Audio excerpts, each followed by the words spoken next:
Good evening, सत श्री अकाल, राम राम, केम छो दोस्तों। सो गाइज, होप सो आप सभी को इंतज़ार था आरआरबी एसओ के एग्ज़ाम का एनालिसिस, है ना। देखिए गाइज, मैं माफ़ी चाहूँगा, बहुत सारे बच्चे रिक्वेस्ट कर रहे थे, मैसेज पे मैसेज आए जा रहे थे बच्चों के कि सर जल्दी से एग्ज़ाम का एनालिसिस प्रोवाइड करवाइए।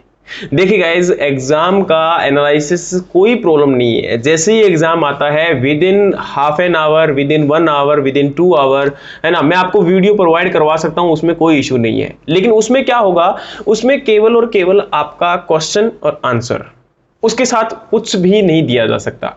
क्यों? क्योंकि रीजन ये होता है क्योंकि एक जब एग्जाम का एनालिसिस का मतलब क्या है, एग्जाम एनालिसिस मींस कि उस एग्जाम को जो क्वेश्चंस आए हुए हैं उनको अच्छे से एग्जामिन करना, उनके अंदर अगर कहीं भी आपका डाउट है, उनको कैसे पूछा गया था, उनका आगे आने वाले एग्जाम में कैसे यूटिलाइज किया जा सकता है।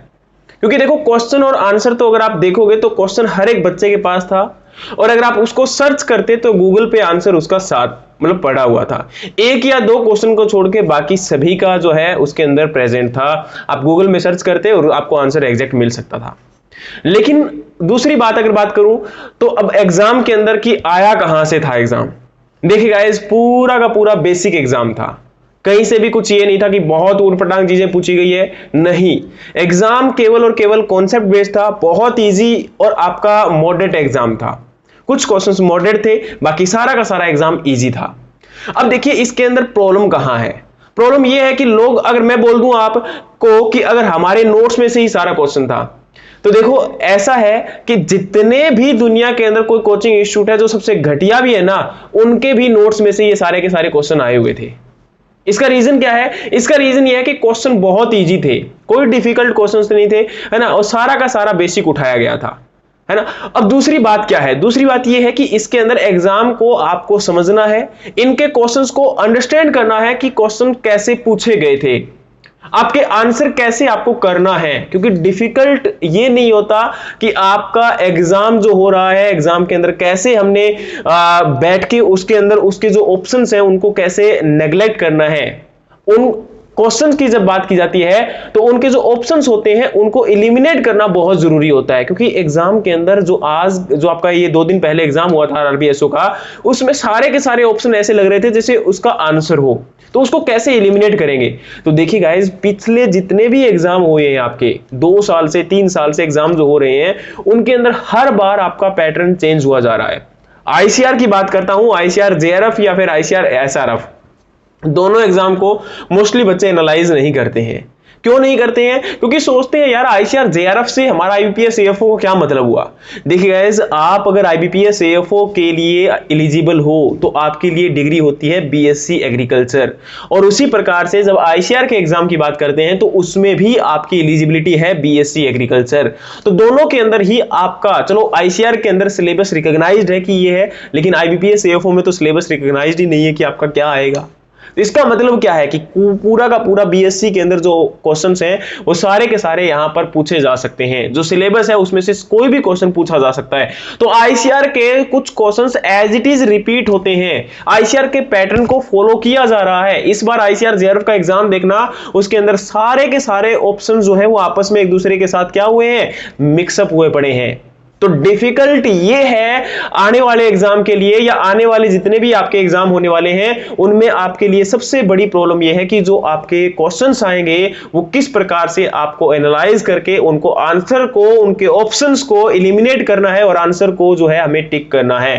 ठीक है, तो गाइज इसी चीज को देखते हुए आज की वीडियो के अंदर हम जो आरआरबी एसओ के एग्जाम है उसको एनालाइज करेंगे। उसके अंदर होप सो मैंने क्वेश्चन के ऑप्शन जितने भी निकालने की कोशिश की है कि जितने हो सके उतने अच्छे से, और कुछ क्वेश्चंस विदाउट ऑप्शंस भी लेके आया हूं। क्योंकि रीजन क्या था, उनका एग्जैक्ट ऑप्शन मिलना बहुत मुश्किल था, क्योंकि लेंदी लैंग्वेज थी ऑप्शंस की, है ना, तो टाइम कंज्यूमिंग था कहीं ना कहीं। सो गाइज, अगर हम बात करते हैं इसके अंदर तो एग्जाम पूरा का पूरा आपका ईजी था, और इनको ऑप्शन बाय ऑप्शन और क्वेश्चन बाय क्वेश्चन हम इनको अच्छे से देख लेते हैं। शायद 2 क्वेश्चन हमारे पास अवेलेबल नहीं है, बाकी सारे के सारे क्वेश्चन हमारे पास अवेलेबल हैं। तो इनकी अब आपको फिर भी कहीं डाउट लगे कि जो क्वेश्चंस आ रहे हैं सर उसके अंदर कहीं हमें डाउट है, कोई ऑप्शंस में डाउट है, तो प्लीज मुझे मैसेज जरूर करना कमेंट बॉक्स में या फिर पर्सनली। तो चलिए गाइस, टाइम वेस्ट ना करते हुए क्वेश्चंस को डिस्कस करते हैं। आपके सामने पहला क्वेश्चन आपका है जो एग्जाम में आया था, which colour tag is used for international seed certificate when one country certified it and another country analyse it. तो गाइस क्वेश्चन यहां पर आपके जो फाउंडेशन सीड है, सर्टिफाइड सीड है, उससे नहीं पूछा गया था। यहां पर क्वेश्चन पूछा गया था कि जो आपकी इंटरनेशनल सीड सर्टिफिकेट है वो आपका उसके अंडर में जो कलर टैग दिया जाता है जिसके अंदर वन कंट्री उसको सर्टिफाइड करती है, अनदर कंट्री उसको एनालाइज करती है, तो उसके लिए आंसर आपका क्या होगा? ऑरेंज, येलो, ब्लू, ग्रीन, है ना। तो अब देखो यहां पर सबसे बड़ी प्रॉब्लम क्या आ गई कि सर ये तो हमने कभी पढ़ा ही नहीं है, इसके अंदर होता क्या है। एक्चुअली गाइज आपके जब बात करते हैं तो एक सीड सैंपलिंग के लिए, एक सीड टेस्टिंग के लिए यहां पर 2 प्रकार से आपके टैग दिए जाते हैं और दोनों में आपके 3 टैग, टोटल जो है आपके 3 टैग दिए जाते हैं। इसका आंसर आपका ग्रीन होगा, लेकिन कैसे होगा वो इंपॉर्टेंट है, तो उसको हम समझते हैं यहां पर। तो सबसे पहले यहां पर क्या किया गया कि जो international seed testing association certificate है वो 1931 में स्टार्ट हुए थे, जो कि आपके 2 टाइप थे, एक सीड लॉट सर्टिफिकेट और एक seed sample certificate. Seed lot certificate के लिए आपका ऑरेंज और ग्रीन कलर 2 प्रकार के सर्टिफिकेट दिए जाते हैं और जो सीड सैंपल सर्टिफिकेट है उसके लिए ब्लू सर्टिफिकेट दिया जाता है। गाइज क्या होता है इसके अंदर, जो ऑरेंज सर्टिफिकेट है वो इश्यू जब किया जाता है तो उसके अंदर क्या होता है, जो अथॉरिटी, जो आपके जिस मेंबर स्टेशन के जहां की बात की जा रही है, जिस कंट्री की बात की जा रही है, वही अथॉरिटी उसका सैंपल लेती है और वही अथॉरिटी जो है उसके जो है सीड लॉट का जो लेबलिंग करती है और टेस्टिंग करने का काम करती है, वो आपका होता है ऑरेंज सर्टिफिकेट। लेकिन अगर ग्रीन सर्टिफिकेट की बात करेंगे तो इसमें क्या होता है कि सैंपल तो आपका उसी कंट्री के मेंबर स्टेशन से ले लिया जाएगा, लेकिन उसके जो आपका टेस्टिंग की बात की जाएगी या एट्रीब्यूट की बात की जाएगी, जो उसके क्वालिटी एट्रीब्यूट है उनकी चेकिंग की बात की जाएगी, तो वो आपका अनदर कंट्री के मेंबर स्टेशन उसको करते हैं, है ना। और दूसरा उसके बाद है सीड सैंपल सर्टिफिकेट। तो जो आपका सैंपल सबमिट किया जाता है टेस्टिंग के लिए, उसके ऊपर आपका जो ये टैग लगा रहता है वो टैग आपका ब्लू कलर का होता है, तो वो आपका क्या रहेगा, सीड सैंपल सर्टिफिकेट रहेगा। और ये कोई खुद की बनावटी कहानियां नहीं है, इसका आपके सामने सोर्स अवेलेबल है seednet.gov.in, आप इस पे चेक कर सकते हैं। आपको पता होगा ये एक पोर्टल है हमारे इंडिया के अंदर सीड टेक्नोलॉजी के रिगार्डिंग, और इसमें आप खुद देख सकते हैं ऑरेंज, ग्रीन, ब्लू, और इसके अंदर certificate refer to seed lot और सीड सैंपल। ठीक है, सैंपलिंग देखी जा रही है कि सैंपलिंग इसके अंदर जो है आपका किसके द्वारा दिया जा रहा है, डन बाय मेंबर स्टेशन, और सेम ये है। और इसके अंदर क्या है, sample submitted and not done under the responsibility of A member station. मैं क्यों बोल के बता रहा हूं, क्योंकि आपको पता लग जाए इसके अंदर है क्या। और टेस्टिंग क्या हो रही है यहां पर, in the same country by the same station in another country by member station. तो यहां पर जो लैंग्वेज दी गई थी क्वेश्चन के अंदर, another country by member station, है ना, तो वो आपका इस चीज को डिनोट करती है और इसका आंसर क्या होगा, आपका ग्रीन कलर होगा। सो गाइज आपको आंसर इसका मिल गया होगा। दूसरा क्वेश्चन हम देखते हैं, deposition of soil particle take place due to gravity is called as. आपकी जो ग्रेविटी की वजह से जो सॉइल पार्टिकल है वो डिपॉजिट हो जाते हैं, तो वो आपका किसके अंदर या फिर कौन सा टाइप का पेरेंट मटेरियल होता है, कोलुवियल, एलुवियल, ग्लेशियल और एओलियन। तो आपका इसका आंसर क्या जाएगा, कोलुवियल जाएगा, है ना। क्यों जाएगा इस चीज को हम देखते हैं अभी। इसका आंसर हमारा क्या है, कोलुवियल। तो ये देखिए पेरेंट मटेरियल जो होता है वो 2 प्रकार का होता है, सेडेंट्री और ट्रांसपोर्टेड। सेडेंट्री तो वही है कि जहां ओरिजिनल प्लेस जो था उसके ऊपर ही बना था और वहीं पर वो डिपॉजिट होकर एक सॉइल जो है फॉर्म उसने कर लिया। लेकिन जब ट्रांसपोर्टेड की बात की जाएगी तो उसमें आपका ग्रेविटी के अंदर क्या है कि आपका जो ग्रेविटी के द्वारा फोर्स बनने के बाद बनेगा वो आपका कोलुवियल है। वाटर के द्वारा जो ट्रांसपोर्ट होकर बनेगा वो एलुवियल, मेराइन और लैकेस्टाइन होगा। एलुवियल जो रिवर्स के बेड में होता है, मेराइन जो आपका सी बेड में होता है, और लैकेस्टाइन जो है वो लेक यानी कि झीलों के बेड में होता है। और आइस के द्वारा जो बनता है वो ग्लेशियल, और विंड के द्वारा जो है आपका। सो गाइज आपका अगला क्वेश्चन है, pig castration for increase fat content and for marketed purpose.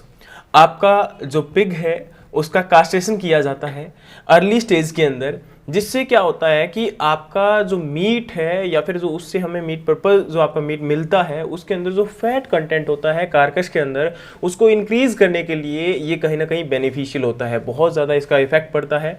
और कहीं ना कहीं जो इसकी मार्केटिंग क्वालिटी होती है वो भी इंप्रूव होती है ना। तो ये यहाँ पर अगर हम बोला जा रहा है कि पिग कास्ट्रेशन किस स्टेज में किया जाएगा, कब आपका जो बोर होता है उसको किस स्टेज में उसको कास्ट्रेट किया जाएगा, तो गाइज यहां पर आपका 4 to 6 weeks, 6 to 7 weeks, 8 to 10 weeks या फिर 10 to 12 वीक्स। तो गाइज इसमें आंसर आपका जाएगा 4 to 6 वीक्स अकॉर्डिंग टू आपका क्वेश्चन। वैसे कुछ बच्चे बोल रहे थे कि इसका 4 to 6 वीक्स से नीचे नहीं था। एक्चुअल में देखा जाए तो ये आपका 2 to 3 वीक्स भी आपका लिखा हुआ होता है जब हम आईसीआर की रिकमेंडेशन या फिर कोई और रिकमेंडेशन को देखते हैं ना, उसमें 2 to 3 वीक भी लिखा होता है। लेकिन बोला जा रहा है कि ऑप्शन में कहीं भी 2 to 3 वीक नहीं था, मिनिमम जो ऑप्शन था वो 4 to 6 वीक था। इसलिए यहां पर जो आंसर मैंने किया है वो आपका 4 to 6 वीक किया है। ठीक है, तो इसका आंसर हमारा क्या होगा 4 to 6 वीक। और नेक्स्ट आपका क्वेश्चन है which of the following crop is hexaploidy and developed by out crossing. पूछा गया है कि यहां पर कौन सी क्रॉप आपका हेक्साप्लॉइड नेचर है और डेवलप हुई है किसके द्वारा, आउट क्रॉसिंग के द्वारा। वैसे तो सोचा जाए तो हेक्साप्लॉइडी के नाम से ही जैसे ही कुछ बच्चों ने देखा तो उन्होंने वीट को आपका आंसर कर दिया, लेकिन फिर भी यहां पर एक आउट क्रॉसिंग जो वर्ड है वो एक थोड़ा सा टिपिकल वर्ड आ गया और कहीं ना कहीं इसके अंदर अगर आपको कॉन्सेप्ट पता है तो आप आंसर कर पाओगे, अदरवाइज नहीं कर पाओगे। एक्चुअल में क्या है, यहां पर हेक्साप्लॉइडी को देखते ही हमने वीट आंसर किया, लेकिन जब आगे देखते हैं तो राइस, हमारा पोटैटो, मेज, इनमें से कोई भी हेक्साप्लॉइड नेचर का नहीं था। बाकी और भी कोई क्रॉप थी अगर वहां पर तो हेक्साप्लॉइड की थी या नहीं थी वो ऑप्शन को देखने के बाद पता चलेगा। लेकिन अब यहां पर हम आंसर कैसे करेंगे कि वीट आपका आउटक्रॉस्ड वैरायटी या फिर आउटक्रॉस आपकी स्पीसीज कैसे है। देखिए गाइस, यहां पर मैं आपको पूरा कॉन्सेप्ट समझाता हूं। ये प्लांट ब्रीडिंग का क्वेश्चन था और आने वाले जो एग्जाम्स हैं उनमें प्लांट ब्रीडिंग के क्वेश्चंस हो सकता है आपके आ जाएं, तो मैं कोशिश करूंगा कि प्लांट ब्रीडिंग के कुछ क्वेश्चंस को आपके आगे भी एक पूरी वीडियो प्लांट ब्रीडिंग के क्वेश्चंस के ऊपर लेके आऊं। लेकिन अभी फिलहाल मैं इस चीज को आपको डिस्क्राइब करता हूं कि जो आपका वीट है, वीट का जो डेवलप हुआ है, जो एवोल्यूशन हुआ है, वीट क्या हुआ है आपका नेचुरल एवोल्यूशन हुआ है इसका। ठीक है, नेचर के अंदर आपको पता होगा नेचर क्या करती है, नेचर हमेशा बेस्ट सिलेक्शन करती है ना। तो ये क्या हुआ है, ग्रास से इवोल्व होने के बाद ये स्पीसीज आपकी कहीं ना कहीं आई है, ग्रास से इवोल्व होने के बाद आपका वीट जो है वो ओरिजिनेट हुआ है ना। अब इसके अंदर अगर हम बात करें तो एक्चुअल में वीट जहां से ओरिजिनेट हुआ या वीट जिन जिन स्पीसीज से आपका ओरिजिनेट हुआ है वो कौन कौन सी हैं, तो सबसे पहले है आपका ट्रिटिकम मोनोकोकम, ट्रिटिकम मोनोकोकम। उसके साथ आपका अगर देखा जाए तो क्रॉस करवाया गया था, यहां पर बोला जाता है कि ट्रिटिकम मोनोकोकम से ए जीनोम लिया गया था। उसके बाद आपका जो एजुलिस है स्पेल्टोइड्स, उससे आपका बीबी जीनोम लिया गया था। लेकिन बीबी जीनोम का आज भी बहुत जगह आपको अलग अलग स्पीसीज लिखी हुई मिलती है। क्यों? क्योंकि इसका कोई कंफर्म नहीं है, लेकिन फिर भी एक ऑथेंटिक रिसोर्स को देखते हुए हम इसको मान लेते हैं एक बार के लिए कि ए जीनोम लिया गया था, यहां से बीबी जीनोम लिया गया था। उसके बाद यहां पर प्रोड्यूस हुआ था ट्रिटिकम डायकोकम, जिसको आप जो है ट्रिटिकम ड्यूरम बोलते हो। ठीक है, ट्रिटिकम ड्यूरम जो है इसके अंदर आपके जीनोम थे ए बीबी, इसको क्रॉस करवाया गया था किसके साथ, आपका यहां पर एजुलिस स्क्वेरोसा। ठीक है, तो ये जब देखा गया कि इसके अंदर इसके अंदर से आपका डी जीनोम लिया गया था और कई बार आपका ट्रेचिसी भी इसके अंदर लिखा होता है कि उससे जीनोम लिया गया था। ठीक है, तो मेनली यहां पर क्या किया गया था कि ए और बीबी और यहां पर आपका डी जीनोम जो है इन दोनों को क्रॉस करवा के आपका ट्रिटिकम एस्टिवम जो था वो प्रोडक्शन हुआ था। ठीक है, अब ये आपके लिए इंपॉर्टेंट है। इंपॉर्टेंट क्यों है? क्योंकि यहां पर ये समझना पड़ेगा एक्चुअल के अंदर ये आपका यहां से लेके और लास्ट तक ये जो है वो आपकी टेट्राप्लॉइड स्पीसीज होती है, लेकिन यहां पर जो आपका ट्रिटिकम एस्टिवम है वो एक हेक्साप्लॉइड स्पीसीज है जिसके अंदर ए बीबी और डी जीनोम प्रेजेंट होता है ना। तो यहां पर आंसर आपका क्या जाएगा, और देखो आपको पता है यहां पर कि जब भी आउट क्रॉसिंग का मतलब क्या होता है, जब कोई ब्रीड, जब कोई स्पीसीज आपकी ऐसी दो स्पीसीज से या ऐसी दो जो आपके डिफरेंट आपकी जो स्पीसीज हैं उनसे मिलके बनती है जिनका 4 to 6 जनरेशन में आपस में कोई भी कॉम्बिनेशन नहीं होता, उसे आप क्या बोलते हो, आउट क्रॉसिंग ब्रीड बोलते हो, आउट क्रॉसिंग जनरेशन बोलते हो, आउट क्रॉसिंग स्पीसीज बोलते हो, है ना। तो इसमें क्या है, ये जो आपकी स्पीसीज मैंने अभी आपको बताई थी, इनका आपस में कोई भी रिलेशन नहीं था, ठीक है। तो अब इनका क्या है कि इसीलिए वजह से बोला गया था कि ये आपका आउट क्रॉस हुआ था, ठीक है। तो इसके अंदर जो आपका बीबी या फिर जो डीडी जीनोम के रिगार्डिंग आपकी प्रॉब्लम्स हैं उनको तो रहने दीजिए, लेकिन यहां पर ये समझिए कि एक्चुअल में ये आपका इवॉल्व हुआ था ग्रास स्पीसीज से, और उसके बाद और अब अगर देखा जाए तो व्हीट अपने आप में खुद में क्या है, एक आपका सेल्फ पोलिनेटेड क्रॉप है जिसके अंदर 2 to 4% ही आपका क्रॉस पोलिनेशन के चांसेस होते हैं, लेकिन राइस है उसके अंदर 5% क्रॉस पोलिनेशन के चांसेस होते हैं। तो कुछ बच्चे यहां पर आउट क्रॉसिंग को देखते हुए आंसर मेज भी कर सकते हैं, है ना, क्योंकि उसके अंदर आपका क्रॉस पोलिनेशन होता है। तो यहां पर आपका आंसर क्या जाएगा, व्हीट ही जाएगा। तो इसका आंसर आपका क्या है, व्हीट। ओके गाइज, अगला हम बात करते हैं। तो Coorg Honey due is variety of which crop. Coorg Honey due जो है वो किसकी वेराइटी है, कौन सी क्रॉप की वेराइटी है, गुआवा, पाइनएप्पल, पपाया या फिर आपका ग्रेप। ऑप्शन 5 होंगे, लेकिन फिर यहां पर आपके 4 ऑप्शन, क्योंकि रीजन क्या है, हमारे पास एग्जैक्ट ऑप्शन नहीं है, तो मैंने सभी आपके जो आपके क्वेश्चंस हैं उनके 4 ऑप्शन ही लिए हैं।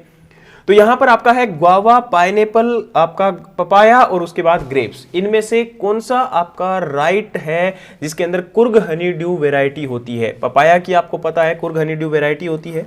और इसके अंदर अगर हम बात करें तो आपका हर एक क्रॉप के रिगार्डिंग जो इंपॉर्टेंट क्रॉप्स की आपकी इंपॉर्टेंट वेराइटीज हैं उनका आपके लिए एक स्पेशल पूरा का पूरा विद इन 5 to 6 डेज के अंदर मैं कोशिश करूंगा कि सभी क्रॉप्स की जो इंपॉर्टेंट वेराइटीज हैं, क्योंकि ये वेराइटी ज्यादातर आपके बहुत सारे पुराने क्वेश्चंस में भी, पुराने एग्जाम के अंदर भी पूछी गई है और वहां से हमें मिल जाती है ना। तो मैं कुछ इंपॉर्टेंट वेराइटीज को प्रोवाइड करवाने की कोशिश करूंगा जो कि जिनके कुछ इंपॉर्टेंट कैरेक्टर्स होते हैं, और खासकर एग्जाम में ये नहीं कि सभी वेराइटीज को पूछ लिया जाता है, जिनके कुछ इंपॉर्टेंट कैरेक्टरिस्टिक्स होते हैं उन्हीं वेराइटीज को ज्यादातर एग्जाम में फोकस किया जाता है। तो इसका यहां पर आंसर आपका क्या रहेगा, कुर्ग हनी ड्यू जो है वो आपका पपाया की एक वेराइटी है। तो आंसर क्या गया, पपाया। नेक्स्ट आपका क्वेश्चन है यहां पर the most serious pest of cotton which eat cotton ball and responsible for shedding of unmatured bird। देखिए गाइज, यहां पर एक ना इंपॉर्टेंट पॉइंट बनता है। क्वेश्चन ये है कि मोस्ट सीरियस पेस्ट कौन सा है कॉटन का। इसमें जब बात करेंगे तो मोस्ट सीरियस पेस्ट में आपका पिंक बोलवर्म भी जाएगा, अमेरिकन बोलवर्म भी होगा, रेड कॉटन बग भी होगा, लेकिन व्हाइट फ्लाई भी होगा। आज अगर इस सिचुएशन में, प्रेजेंट सिचुएशन में, करंट सिचुएशन में अगर हम बात करें तो आपका व्हाइट फ्लाई एक एग्जैक्ट आंसर जाता है किसके अंदर में, मोस्ट सीरियस पेस्ट में। लेकिन अगर हम बात करें क्वेश्चन के अंदर, क्योंकि क्वेश्चन क्या पूछा गया था that is an important point, है ना। हम क्या करते हैं, मोस्ट सीरियस पेस्ट देखा और नीचे व्हाइट फ्लाई देखा, कॉटन देखा, आंसर, है ना। लेकिन ऐसा नहीं है, अब क्वेश्चन को पढ़ना जरूरी है। क्यों, क्योंकि इसके अंदर लिखा गया है कि जो आपका कॉटन बॉल है उसको खाया जा रहा है, उसके अंदर आपका छेद किया गया है, आपका एक होल किया गया है। उसके बाद यहां पर जो आपकी अनमेच्योर्ड बर्ड होती है वो भी आपकी गिर जाती है। तो यहां पर आपके लिए इंपॉर्टेंट पॉइंट ये रहेगा कि इस अनमेच्योर्ड बर्ड के गिरने का कारण क्या है। और कहीं ना कहीं मैंने सुना था, बच्चे बोल रहे थे कि सर कहीं पिंक बोलवर्म के रिगार्डिंग पिंक लार्वा वर्ड कुछ ऐड हुआ था, तो उसकी वजह से साफ आपका इंडिकेशन जाता है कि इसके अंदर पिंक बोलवर्म ही एक आपका ऑप्शन है, पिंक बोलवर्म ही एक रीजन है जिसकी वजह से यहां पर क्या हुआ है, आपका जो शेडिंग हो रहा है और दूसरा यहां पर आपकी जो कॉटन बॉल है उसको खाया जा रहा है अंदर से। मैं आपको आगे इमेज दिखाता हूं जिससे आपको पता लगेगा कि इसके अंदर आंसर हमने पिंक बोलवर्म ही क्यों किया, क्योंकि उसके सिम्टम्स को शो किया जा रहा है। तो that is an important point. आजकल हम क्या करते हैं, मोस्ट सीरियस पेस्ट को देखते हुए हमें व्हाइट फ्लाई के ऊपर नहीं लगाना है, लेकिन इसके सिम्टम को देखना है और उसके अकॉर्डिंग हमें आंसर जो है करना है। ठीक है, तो आप देखिए ये आपके सामने फोटो अवेलेबल है। इस फोटो में देखिए यहाँ पर जो आपका बॉल है उसके अंदर आपके छेद किए गए हैं। ऊपर देखिए जो आपका फ्लावर है, फ्लावर जो है कहीं ना कहीं उसके अंदर जो आपका रोसेटे फ्लावरिंग बोलते हो वो बन चुका है। उसके बाद आप देखिए यहाँ पर जो बड है उसके अंदर होल किया जाएगा तो वो बड आपकी जल्दी से नीचे गिर जाएगी। उसके बाद लास्ट में देखिए आपका ग्रब जो है वो खा रहा है किसको, आपका कहीं ना कहीं अंदर से जो कॉटन होता है उसको, सीड को जो है डिस्ट्रॉय कर रहा है ना। तो ये आपका पिंक बोलवर्म का अटैक होता है। और नेक्स्ट आपका अगर बात करते हैं question, which scheme is related to organic farming. कौन सी स्कीम आपकी ऑर्गेनिक फार्मिंग से रिलेटेड है। तो यहां पर आपके ऑप्शन थे RKVY, rainfed area development scheme, Paramparagat Krishi Vikas Yojana और national mission for sustainable agriculture. देखिए गाइस, जब बात करते हैं यहां पर आपका सबसे पहले RKVY, राष्ट्रीय कृषि विकास योजना, जो कि अभी आपका इसके साथ एक नाम और जुड़ चुका है, रफ्तार। ठीक है। इसका अगर बात करें तो ये एक इंपॉर्टेंट स्कीम है, किसके लिए? आपके यूथ को स्किल डेवलपमेंट प्रोवाइड करवाने के लिए, है ना। यूथ को स्किल देने के लिए, नई नई टेक्नोलॉजी को सिखाने के लिए, उनको एक बेटर अंडरस्टैंडिंग पावर डेवलप करने के लिए ये आपका राष्ट्रीय कृषि विकास योजना है, ताकि रोजगार जो है बच्चों को, मतलब लोगों को मिल सके और कहीं ना कहीं सेल्फ सफिशिएंट बन सके, उसके लिए आपका आरकेवीवाई स्कीम है। दूसरी स्कीम है rainfed area development scheme. Rainfed area development scheme में जो है आपका जिस एरिया के अंदर केवल आपका बारिश के आधारित पर खेती की जाती है, उन एरिया को डेवलप करने के लिए, वाटर की स्कार्सिटी को दूर करने के लिए इस जो स्कीम को है आपका लाया गया है। नेक्स्ट अगर मैं बात करता हूं तो परंपरागत कृषि विकास योजना।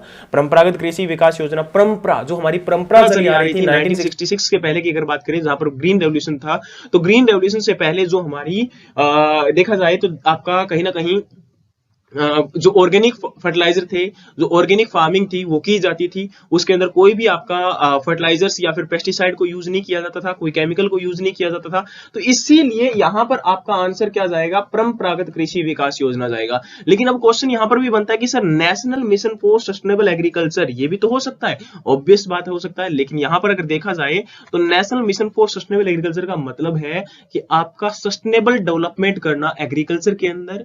उसके अंदर कोई भी आपका ऐसा नहीं होना चाहिए कि एग्रीकल्चर जो आपका क्रॉप है, या जो अगर देखा जाए तो इसके अंदर आपका एनवायरनमेंट है उसको प्रोटेक्ट करना, जितने भी हमारे नेचुरल रिसोर्सेस हैं उनको प्रोटेक्ट करने वाला करना, ताकि आगे आने वाली नई जनरेशन के लिए हमारे जो नेचुरल रिसोर्सेस हैं वो खत्म ना हो। क्योंकि हम देख रहे हैं कि लगातार कंटिन्यू हमारा एनवायरनमेंट पोल्यूट होता जा रहा है, वाटर की स्कार्सिटी होती जा रही है। तो ये हमारे जो नेचुरल रिसोर्सेस हैं इनको हम प्रोटेक्ट कर सकें, इसीलिए क्या है हमारा ये national mission for sustainable agriculture चलाया गया था, जिसके अंदर हम सोइल को प्रोटेक्ट करते हैं, एनवायरमेंट को प्रोटेक्ट करते हैं। तो इसमें हमारा परंपरागत कृषि विकास योजना ही एक स्कीम है जो कि जिसकी हम बात करते हैं किसके रिलेटेड? आपका ऑर्गेनिक एग्रीकल्चर के लिए। इसका आंसर इसीलिए हमारा क्या जाएगा? आपका परंपरागत कृषि विकास योजना। अगला क्वेश्चन है आपका विच of the following has lowest CN ratio. कौन सी क्रॉप के लिए आपका लोवेस्ट CN रेशियो, सॉरी कौन से आपके पार्ट के लिए लोवेस्ट CN रेशियो होता है? ह्यूमस के लिए, फार्म मैन्योर के लिए, साडस्ट के लिए, या माइक्रोब्स ऑफ सॉइल के लिए? देखिए गाइस यहाँ पर आपका अगर अकॉर्डिंग टू ऑप्शन, और ये आपका एक फैक्चुअल क्वेश्चन है, अगर आपको फैक्ट याद है CN रेशियो किसका कितना होता है, जैसे अगर मैं बात करता हूं माइक्रोब्स के लिए तो 8:1 होता है, जो कि सबसे कम अगर बात करें तो इसी का होता है, आई थिंक सो। और अगर हम बात करें तो व्हीट स्ट्रो की, तो उसके अंदर 80:1 होता है। और अगर हम बात करें यहाँ पर आपका ओट स्ट्रो की, तो वो 70:1 होता है। अगर पल्सेस स्ट्रो की बात करें या लेग्यूम हे की बात करें तो उसके अंदर 17:1 होता है ना। तो अगर इनको देखा जाए तो इसी के अकॉर्डिंग फार्म यार्ड मैन्योर के लिए 20:1 होता है। और अगर इसका मोर देन 20:1 जाता है तो उस केस में यहाँ पर नाइट्रोजन अवेलेबिलिटी 0 हो जाती है, नाइट्रोजन अवेलेबल नहीं हो पाएगी यहाँ पर। तो इसलिए यहाँ पर आपका क्या जाएगा? माइक्रोब्स ऑफ सोइल जो है उसके अंदर CN रेशियो सबसे कम होता है। अकॉर्डिंग टू ऑप्शंस की बात कर रहा हूँ, वैसे वहां अगर कुछ और भी होता है तो उसके अकॉर्डिंग हमें आंसर करना पड़ेगा। हमें फैक्ट अगर याद है तो इस क्वेश्चन का आंसर इजीली हो सकता था, अदरवाइज नहीं हो सकता था। तो देखिए गाइज, मोस्ट ऑफ क्वेश्चन आपके फैक्ट पे नहीं थे, लेकिन कुछ आपके 5 से 7 क्वेश्चन जो थे वो फैक्ट पे थे, और बाकी सारे क्वेश्चन आपके कॉन्सेप्चुअल बेस्ड, आपके अंडरस्टैंडिंग बेस पे थे। बहुत इजी पेपर था, लेकिन समझना बहुत इंपॉर्टेंट था, थोड़ा सा लेंदी था। लेकिन अगर आपकी स्पीड अच्छी है, आप द हिंदू को रेगुलर रिविजन करते हो, देन गारंटी है कि आप इस एग्जाम को बहुत इजीली क्रैक कर सकते थे, आराम से 35+ क्वेश्चन कर सकते थे। ठीक है, तो इसका आंसर आपका क्या जाएगा? Microbes of soil. अगला क्वेश्चन आपके लिए है which one is natural mutant variety of coffee. कौन सी एक नेचुरल म्यूटेंट वेराइटी है कॉफी की? तो देखिए गाइस, यहाँ पर नेचुरल म्यूटेंट वेराइटी की बात करें तो ऑब्वियस सी बात है, ये भी आपका फैक्ट है। अगर आपको वेराइटीज के बारे में पता है और म्यूटेंट के बारे में पता है कि नेचुरल म्यूटेंट, म्यूटेंट का मतलब क्या होता है? म्यूटेशन का मतलब होता है जो एकदम सडन चेंज आता है, और वो आपका नेचुरल भी हो सकता है और आपका कहीं ना कहीं आर्टिफिशियल भी हो सकता है। तो नेचुरल म्यूटेशन लाखों में एक में होता है, और यहाँ पर जो नेचुरल म्यूटेशन बोला गया है वो आपका म्यूटेंट वेराइटी के बारे में बोला गया, तो वो आपका कैट्यूरा है, जो कि कॉफी की एक नेचुरल म्यूटेंट वेराइटी है। ठीक है, और अगला क्वेश्चन है which implement has disc and also used as harrow.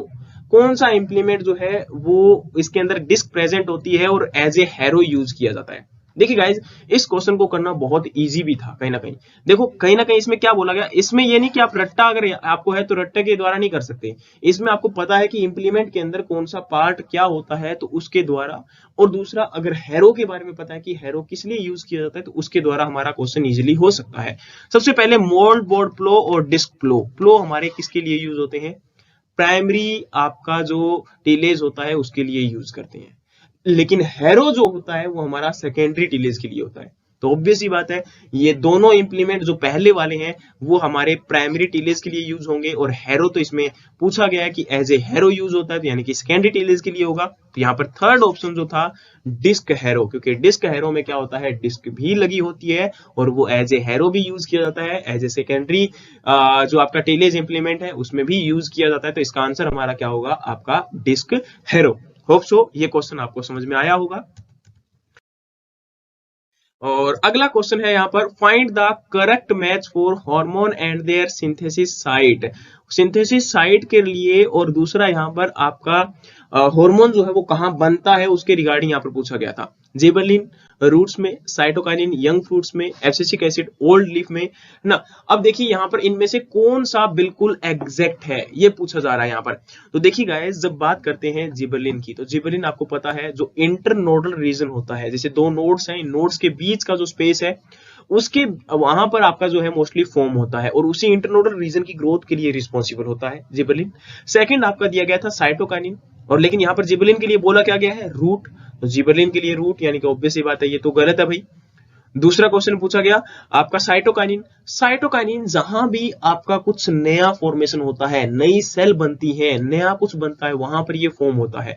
ये ज्यादातर आपका जो मेरिस्टेमेटिक रीजन होता है प्लांट का उसके अंदर फॉर्म होता है, और प्लांट के अंदर जो फ्रूट है उसके अंदर आपको पता है फ्रूट को डेवलप करने के लिए, नई सेल डिवीजन के लिए भी साइटोकाइनिन की रिक्वायरमेंट होगी। तो यहाँ पर यंग फ्रूट वाला भी आपका बिल्कुल सही जाएगा, साइटोकाइनिन का ऑप्शन बिल्कुल सही है। तीसरा है abscisic acid in old leaf. देखिए गाइस, एब्सिसिक एसिड वैसे तो अगर हम बात करें तो वो वस्कुलर सिस्टम में आपका प्रोड्यूस होता है, वस्कुलर सिस्टम में बनता है।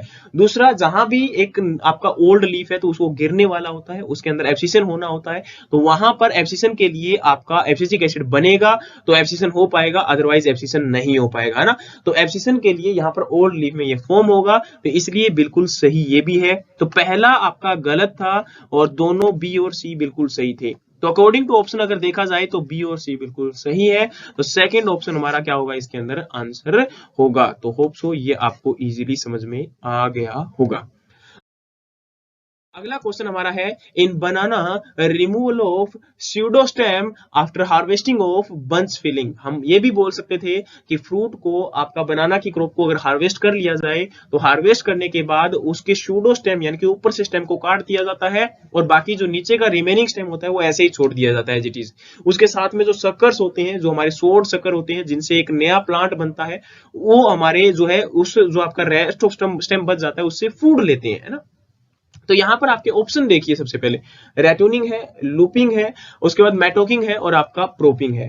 तो देखिए गाइस, वैसे मैं इनको डिस्क्राइब कर देता हूं आप लोगों के लिए। रेटूनिंग में हम क्या करते हैं, आपकी एक क्रॉप को हार्वेस्ट कर देते हैं जिससे एक नया आपका प्लांट बन जाता है, जैसे कि आप आपका शुगर केन में करते हैं, है ना।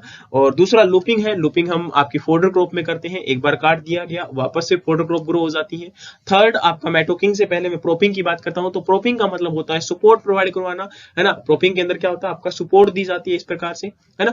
तो प्रोपिंग आप बनाना में भी करते हो और शुगर केन में भी करते हो। और यहाँ पर आपका जो है मेटोकिंग, मेटोकिंग का मतलब क्या होता है, यही कि आपका स्टेम को, जो आपका सूडो स्टेम होता है आपके बनाना प्लांट का, हार्वेस्टिंग के बाद जब आपका फ्रूट हार्वेस्ट कर लिया जाता है तो उस समय उसको काट दिया जाता है, और काटने के बाद उसको जो है वहां पर आपका जो नया प्लांट होता है वो आपका साथ में से जो ग्रो करता है। और अगर हम इसकी बात करें तो बनाना में डीनेवलिंग भी होता है जिसके अंदर हम मेल बड को रिमूव करते हैं, है ना। और भी हर एक क्रॉप के अंदर अलग अलग आपकी प्रोसेसेस होती हैं, उन प्रोसेसेस को हमें जानना बहुत जरूरी है। उनका देखिए, इन टर्मिनोलॉजी से बार बार क्वेश्चन आ रहे हैं यार, आप प्लीज इन चीजों को समझिए। टर्मिनोलॉजी जो पोर्शन है उससे बार बार क्वेश्चन आ रहे हैं। आईपीएस एएफओ में आपका क्वेश्चन आया था, इस बार फिर यहाँ पर देखिए बहुत सारे टर्मिनोलॉजी के क्वेश्चन है। तो टर्मिनोलॉजी पार्ट बहुत इंपॉर्टेंट है, मैं पहले भी बोलता था।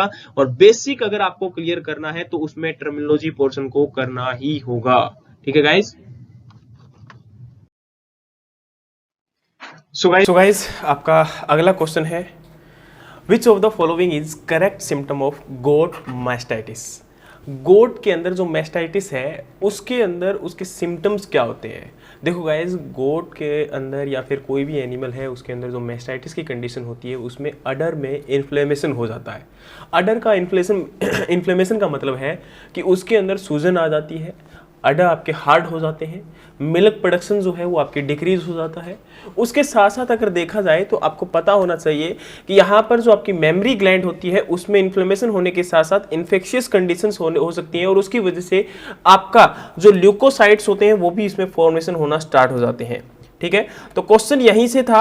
अब इसमें क्या है कि ये आपका क्वेश्चन के ऑप्शन एग्जैक्ट नहीं मिले, क्योंकि रीजन क्या है कि ये ऑप्शन थोड़े से लेंदी थे, है ना, एक से नियर अबाउट डेड लाइन के थे, तो इसमें आपका एग्जैक्ट ऑप्शन ना मिलने की वजह से मैंने इसको जो भी था एग्जैक्ट फॉर्म में कि गोट मास्टाइटिस होता क्या है उसको मैंने आपको बता दिया।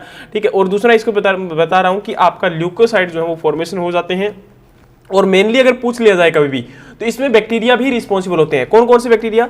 आपके स्ट्रेप्टोकोकस और स्टेफाइलोकोकस, ये बैक्टीरिया हैं जो कि मेनली रिस्पॉन्सिबल होते हैं किसके लिए? आपका जो गोट के अंदर या फिर किसी भी एनिमल के अंदर जो आपका मास्टाइटिस कंडीशन हो रही है उसके लिए। ठीक है, उसके बाद अगर आपका नेक्स्ट क्वेश्चन की बात करते हैं उसमें आपका जाएगा स्पेसिंग फॉर ब्रॉयलर। आपका ब्रॉयलर के लिए स्पेसिंग कितनी रिक्वायर्ड होती है? पर स्क्वायर फीट की बात की जा रही है यहाँ पर, है ना, तो उस कंडीशन में आपका कितना होगा? 1.2 to 1.6, आपका 0.8 to 1 और 1.4 to 1.8 and 2 to 2.4। So guys, इसमें आपको पता होना चाहिए यहाँ पर जो हमारा 0.1 to 0.8 to जो आपका 1 होगा वो एग्जैक्ट आंसर होगा, क्योंकि आपको पता है इनिशियल स्टेज में जब हमारा जो ब्रॉयलर है उस चूजा जो है उसको हम क्या रखते हैं? आपका 0.5 to 0.8 की कंडीशन में रखते हैं, और उसके बाद उसको जो साइज दिया जाता है वो आपका 1 जो आपका स्क्वायर फीट है उसकी मतलब उस साइज में उसको रखा जाता है। तो ये आपका स्पेसिंग होता है, और लेयर्स का भी इसके अंदर अलग होता है। मैंने ऑलरेडी इसके ऊपर भी एक वीडियो बनाई थी और आपका क्वेश्चंस में डिस्क्राइब किया था लेयर के लिए, ब्रूडर्स के लिए आपका अकॉर्डिंग टू नाबार्ड कितना जो है स्पेस यहां पर रिक्वायर्ड होता है। सो गाइज, इसका आंसर आपका क्या होगा? 0.8 to 1। और नेक्स्ट यहां पर क्वेश्चन है आपका, Mehsana is cross between. Mehsana जो आपकी बफेलो की ब्रीड है वो किस किस के बिटवीन में क्रॉस है? जफराबादी मुर्रा, मुर्रा सुरती, मुर्रा नीली रावी और आपका नागपुरी सुरती।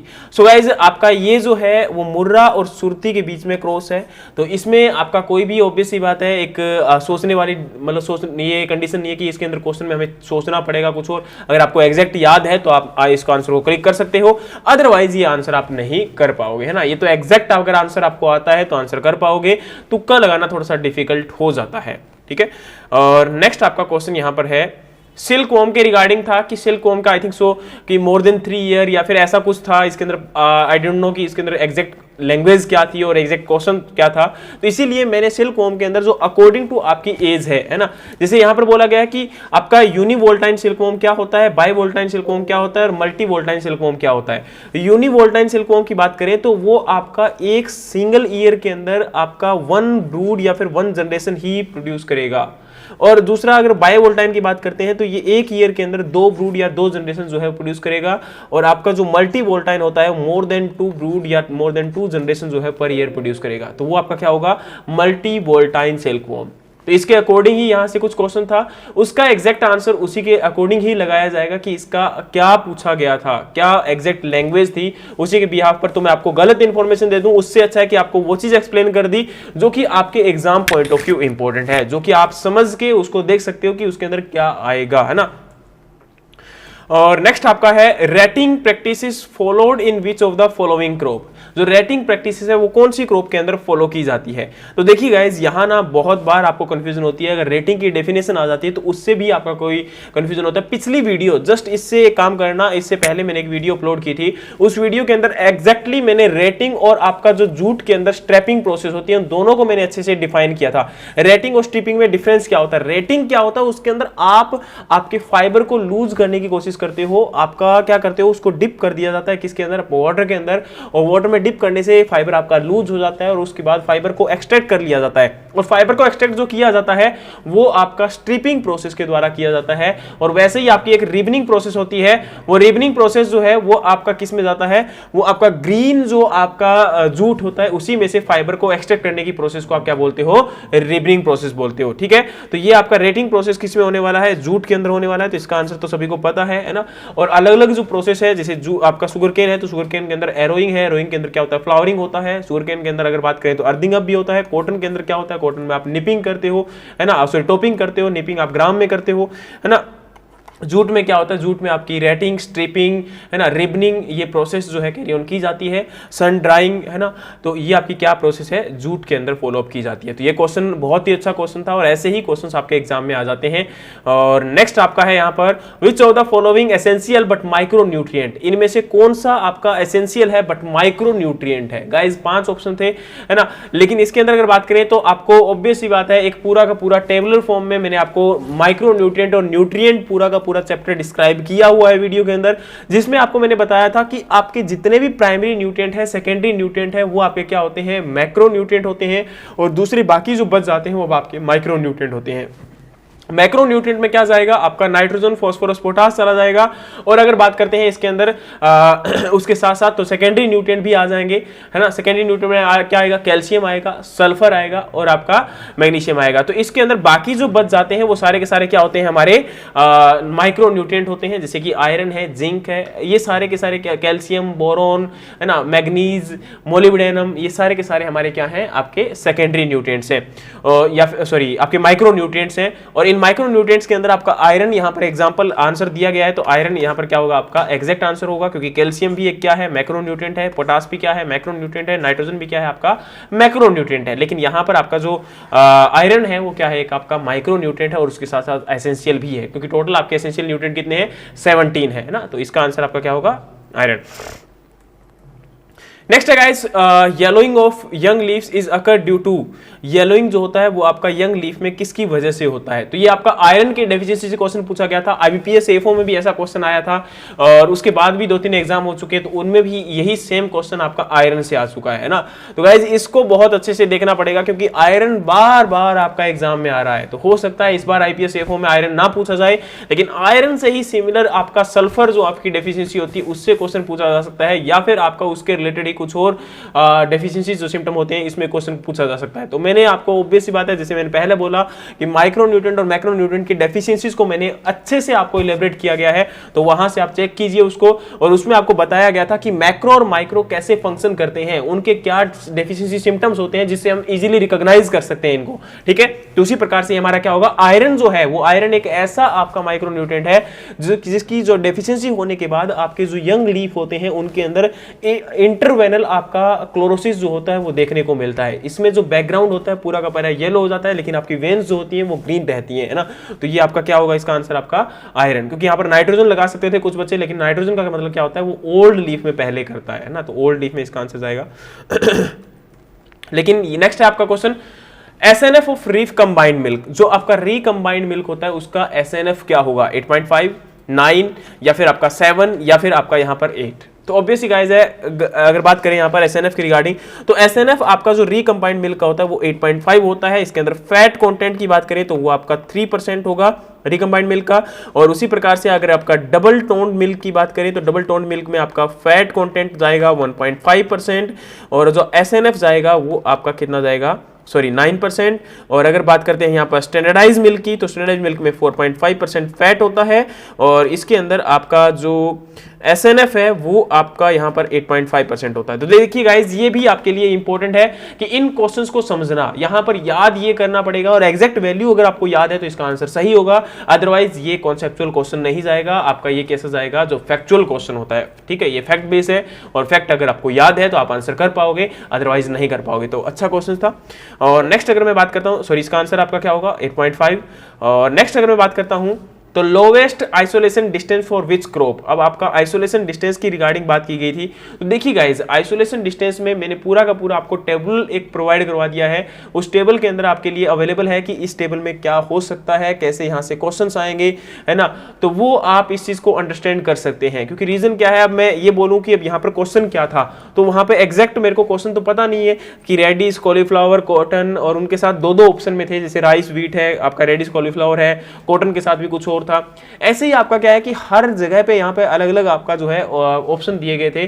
तो ऑप्शन क्या थे, एग्जैक्ट ऑप्शन अगर हमारे पास हो तो हम उसका आंसर कर सकते हैं, अगर एग्जैक्ट ऑप्शन नहीं है तो हम आंसर कैसे कर पाएंगे ना यहाँ पर। तो उसके अकॉर्डिंग हमें एग्जाम के अंदर तो यही बात है कि हमें याद करना पड़ेगा। अगर हम याद है हमें, और उस ऊपर से क्या होता है, इनको हम इलिमिनेट भी कर सकते हैं। जैसे अगर कोई क्रॉस पोलिनेटेड क्रॉप है तो उसके अंदर डिस्टेंस ज्यादा होगी, और लोवेस्ट डिस्टेंस पूछी गई थी, तो यहाँ पर ऑब्वियस ही बात है जो क्रॉस पोलिनेटेड क्रॉप का जो आपका पेयर है वो यहाँ से निकल जाएगा, है ना। लेकिन जो आपका एक सेल्फ पोलिनेटेड क्रॉप का पेयर होगा वो नजदीक रह जाएंगे, और उनमें से हम एक ऑप्शन को चूज जो है कर सकते हैं। तो इसमें आपका आंसर क्या होगा, राइस, व्हीट, मेरे हिसाब से अकॉर्डिंग जो यहां पर दिख रहा है। अदरवाइज जो बाकी ऑप्शन जो थे उनके अकॉर्डिंग देखना पड़ेगा कि क्या ऑप्शन था, उसी के अकॉर्डिंग आपका आंसर जाएगा।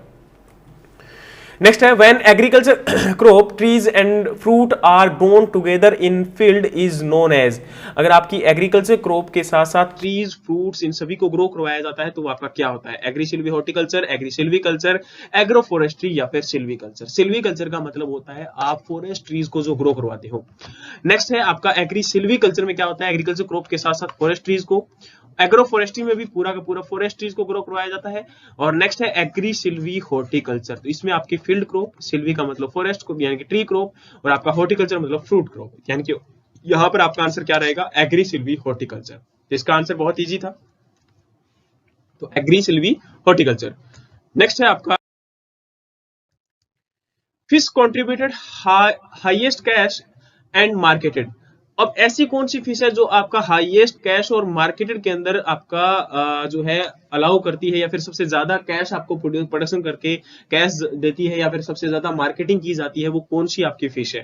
तो देखिए गाइज, इस क्वेश्चन का भी यहाँ पर डिफिकल्ट इसलिए है क्योंकि अगर ये ऑप्शन थे, तीन ऑप्शन ये थे, दो ऑप्शन पता नहीं अब क्या थे, अब उन ऑप्शन का एग्जैक्ट अगर मिलता है तो फिर उसके बाद आंसर किया जा सकता है। अदरवाइज इसके अकॉर्डिंग हमारा आंसर यहाँ पर क्या जाएगा, चना स्टेटा, जो कि मुरल्स आपकी जो है स्पीसीज जो है आपकी फिश की, उसे हम बोल सकते हैं कि ये आपकी सबसे ज्यादा कंट्रीब्यूट करती है। तो इंडिया के अंदर सबसे ज्यादा यहाँ पर आपकी मार्केट के अंदर जो कंट्रीब्यूट कर रही है, तो इसका आंसर आपका क्या होगा, चना स्टेटा। ठीक है, और बाकी अगर ऑप्शंस को देखते हुए वो डिपेंड करेगा गाइस कि कौन सी आपकी फिश जो है वो ज्यादा कंट्रीब्यूट कर रही है, और इंडिया में पूछा गया था या वर्ल्ड में पूछा गया था, उसके अकॉर्डिंग भी वो डिफरेंट आपका डिफरेंशिएट करेगा। तो प्लीज उस चीज के अंदर आप थोड़ा सा चेक करना।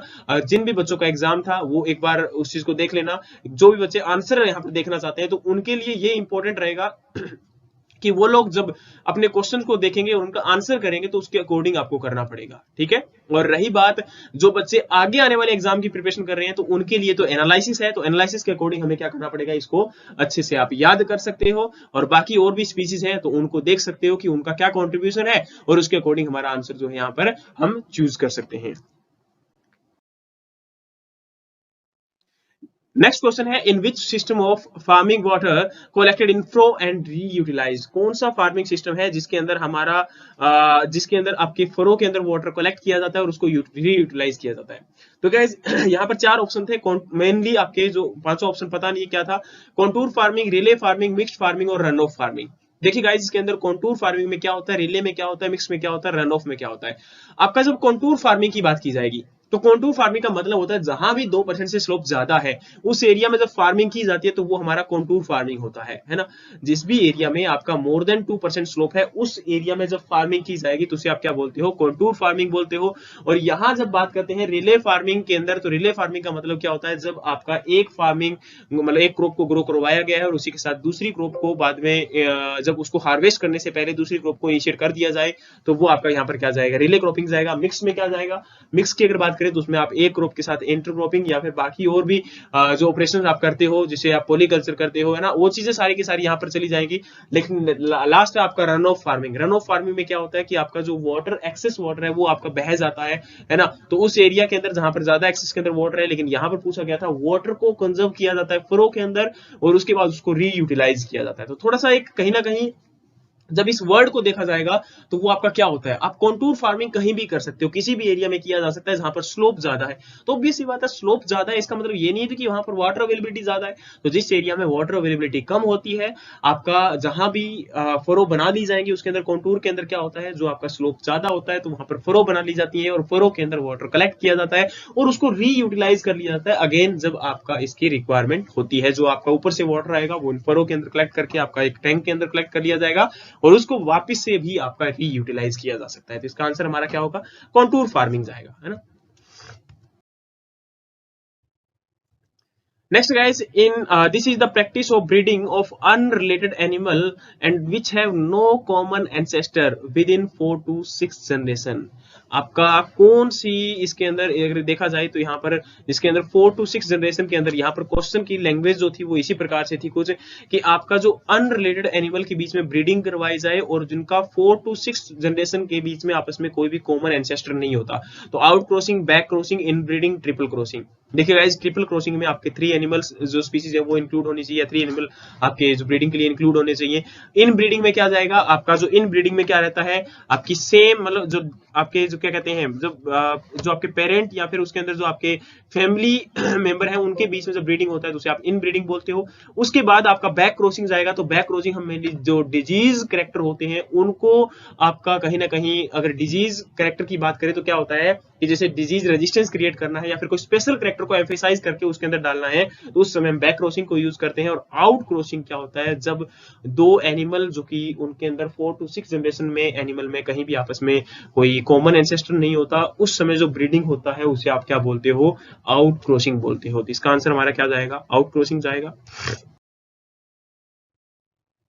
नेक्स्ट क्वेश्चन था what are the symptom of bacterial wilt of tomato. Bacterial wilt of tomato के आपके सिम्टम क्या होंगे। तो देखिए गाइस, टोमेटो के यहाँ पर एग्जैक्ट ऑप्शन फिर पता नहीं है क्योंकि एग्जैक्ट ऑप्शन बहुत ज्यादा लेंदी थे। तो यहाँ पर आपका इसको समझ सकते हो कि बैक्टीरियल विल्ट जो होता है टोमेटो के अंदर वो आपका कोजल ऑर्गेनिज्म इसका क्या है, राल्सटोनिया सोलनेशियम।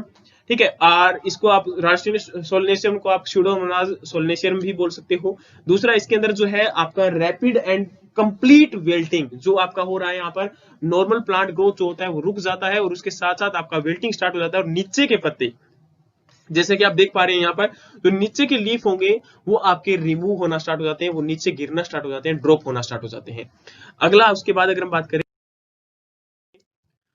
तो है cow can breed in which phase of oestrus cycle. कौन से फेज के अंदर ओस्ट्रस साइकिल में काउ जो है वो ब्रीड कर सकती है। तो देखिए गाइस, आपके मेनली 4 यहाँ पर जो है स्टेजेस होती हैं, फेज होते हैं ओस्ट्रस साइकिल में, प्रोस्ट्रस, स्ट्रस, मेटास्ट्रस एंड डायस्ट्रस, है ना।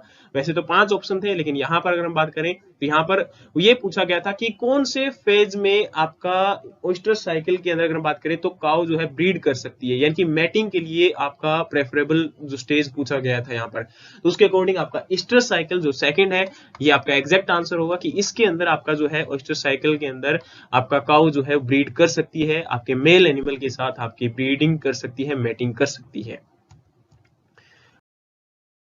और नेक्स्ट क्वेश्चन है यहाँ पर fish live in fresh water and breed in saline water. कौन सी ब्रीड जो है वो आपकी फिश जो है वो फ्रेश वाटर में रहती है लेकिन ब्रीड जो है वो सैलाइन वाटर में करती है। तो इसका तो मैंने ऑलरेडी आज से बहुत टाइम पहले एक आपका पोस्टर बनाया गया था। देखिए बहुत सारे क्वेश्चन ऐसे थे जो रेगुलर हम जो पोस्टर डालते हैं आपके टेलीग्राम पे, इंस्टाग्राम पे, फेसबुक पे, इनके अंदर जो पोस्टर हम जो आपके डाले जा रहे हैं या फिर व्हाट्सएप पे जो स्टेटस में हम लगाते हैं उन्हीं पोस्टर से काफी क्वेश्चन एज इट इज उठ के आए हैं, है ना। तो आप ऐसे कीजिए कि देखो रेगुलर कम से कम इन पोस्टर के साथ तो टच में रह सकते हैं ना, क्योंकि आजकल इंस्टाग्राम का इनका आपका ऑनलाइन का जमाना है तो कम से कम इन चीजों में ध्यान कीजिए आप लोग, है ना। तो इन चीजों को रेगुलर थोड़ा सा टच में रहिए और जहां भी आपको कोई चीज इंपॉर्टेंट मिलती है उनको नोट कीजिए और यहीं से आपके क्वेश्चन जो है वो ज्यादातर देखने को मिल जाते हैं। तो देखिए इसका फायदा हो जाता अगर आपने इस क्वेश्चन को देखा होता। तो इसका आंसर हमारा क्या जाएगा, कैटानड्रमस। और इसके रिगार्डिंग जो है मैंने आपको दिया था, ये रहा हमारा पोस्ट जो है वो आपका कि migratory fish that live in fresh water breed in salt water, है ना। तो एग्जैक्ट दिया गया था, इसका आंसर हमारा क्या था, कैटाड्रोमस फिश, है ना।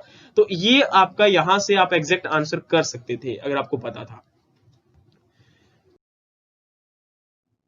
नेक्स्ट है which hormone is responsible for induction of seed dormancy. कौन सा हार्मोन जो है वो सीड डोरमेंसी को इंडक्शन करने के लिए रिस्पॉन्सिबल है?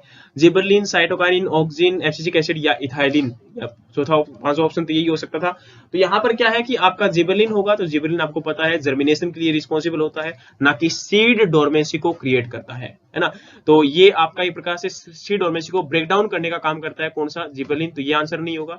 साइटोकाइनिन, ये भी आपको पता है सेल डिवीजन के लिए रिस्पॉन्सिबल होता है, कहीं ना कहीं आपका जिबरलिन के बाद जो आपका सीड डोरमेंसी को ब्रेक डाउन जो करता है वो साइटोकाइनिन करता है। Auxin, auxin is also a growth promoting hormone, but abscisic acid and ethylene both are the growth जो स्टॉप कर देते हैं, लेकिन इथाइलिन जो है वो कहीं ना कहीं रिस्पॉन्सिबल होता है सीड के जर्मिनेशन के लिए। क्यों? क्योंकि जब तक इथाइलिन नहीं आएगा तब तक आपका फ्रूट मैच्योर नहीं होगा, राइप नहीं होगा, और जब तक राइप नहीं होगा तो उसके अंदर एम्ब्रियो मैच्योर नहीं हो पाता। तो एम्ब्रियो जब तक मैच्योर नहीं होता तो उस कंडीशन के अंदर आपका फ्रूट जो है, सीड जो है वो जर्मिनेट भी नहीं कर पाएगा। इसीलिए यहाँ पर एब्सिसिक एसिड जो है वो आपको पता होगा एक स्ट्रेस हार्मोन होता है, जैसे स्ट्रेस कंडीशन आती है ये उसको डोरमेंट कंडीशन में ले जाता है। तो इसलिए यहाँ पर आंसर आपका क्या होगा? एब्सिसिक एसिड होगा। मैंने हार्मोन पे पूरा वीडियो बनाया हुआ है, अगर जिस किसी भी स्टूडेंट को रिक्वायरमेंट है तो आप उसको भी देख सकते हैं। और नेक्स्ट क्वेश्चन है आपका यहाँ। सो गाइज आपका अगला क्वेश्चन है find plants in hexagonal system in 1 hectare plant to plant 10 metre and row to row 8.66 metre. Spacing दिया गया है आपका हेक्सागोनल सिस्टम के अंदर, तो उसमें कितने आपके प्लांट होंगे? 210 प्लांट, 116 प्लांट, 125 प्लांट या 115 प्लांट? तो गाइज इसका आंसर तो आपका 115 प्लांट होगा, है ना। तो ये आप कैलकुलेशन के द्वारा इस मेथड को निकाल सकते हैं। और इसके अंदर मैंने आपको पूरा का पूरा वैसे जो ये ट्राइबल दिया गया ना, ये जो आपकी कैलकुलेशन दी गई है ये एग्जैक्ट कैलकुलेशन है, और कई एग्जाम्स में क्वेश्चन पूछा जा चुका है इसका, ठीक है। तो हॉर्टिकल्चर के नोट्स में एग्जैक्ट इनकी जो आपकी स्पेसिंग है, इन्हीं स्पेसिंग के साथ आपके जो है वो दिए गए हैं इनके प्लांट पॉपुलेशन जितने भी है ना, तो उसको एक बार चेक कर लेना, उसके अंदर उसके अकॉर्डिंग ही आपका आंसर जाएगा मोस्टली। तो उससे बाहर कभी कुछ पूछा नहीं जाता है, क्योंकि आईसीआर की कुछ स्पेसिंग जो है रिकमेंडेड होती है ना, तो उन्हीं रिकमेंडेड स्पेसिंग से ही आपके क्वेश्चन पूछे जाते हैं, ठीक है। तो प्लीज इस चीज को वहीं से चेक करना। आप ये मत समझना कि हर बार कुछ नया दे देगा, ऐसा कुछ नहीं है, नया नहीं देने वाला है। अगर दे भी देता है तो हम कोई दिक्कत नहीं, कैलकुलेशन से आंसर निकाल सकते हैं। तो इसका आंसर आपका क्या होगा? 115। नेक्स्ट है organism known as work horse for scientific research. तो ऑर्गेनिज्म जो कि work horse as a use किया जाता है तो वो आपका ई कोलाई जो कि बैक्टीरिया है, कहीं ना कहीं वो ज्यादातर देखो इसको यूज किया जाता है हर एक के अंदर जो रिसर्च वर्क होते हैं उनमें इसको यूटिलाइज किया जा रहा है, तो इसलिए इसका आंसर हमारा क्या होगा? E coli. नेक्स्ट है large scale map showing the boundaries of sub division of land. तो यहां पर पूछा जा रहा है कि जो आपका मैप है, जो लार्ज स्केल बाउंड्रीज जो उसके अंदर शो किया गया है कि आपका जो सब डिवीजन है, लैंड है, उसके अंदर हर एक जगह पर लोकेट करने के लिए, उसकी बाउंड्रीज को शो करने के लिए कौन सा मैप है जो कि इसके अंदर शो करता है हर एक की बाउंड्रीज को फील्ड के अंदर लोकेशन करने के लिए पूरा का पूरा?